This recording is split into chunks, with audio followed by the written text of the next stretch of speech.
The whole point of the Great Ape Project is to try and get people to think differently about great apes and, in the long run, perhaps about animals in general.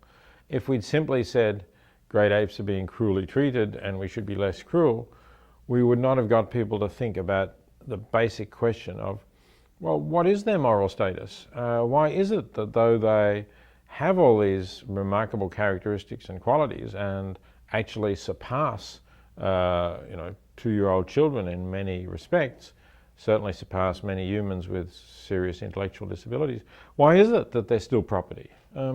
We want people to think about that issue. We just don't think that there are any good arguments for retaining their present status. And the whole point of the Great Ape Project was to get people to think about that. In that sense, it's not just a kind of pragmatic project to improve life for great apes. It's an intellectual project.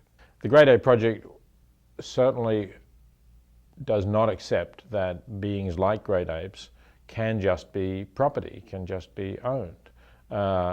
That's fundamental to the idea of saying that they should be part of this community of equals with basic rights. We don't think that human beings should be property. We don't believe in slavery anymore. We don't say, well, yes, but those who fail certain intelligence tests, they can be property.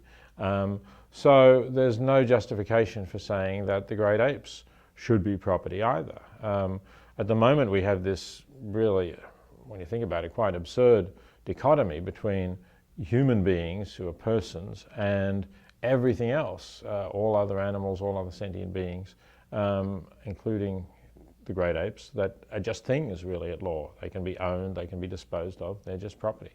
And changing that property status is fundamental to the Great Ape Project.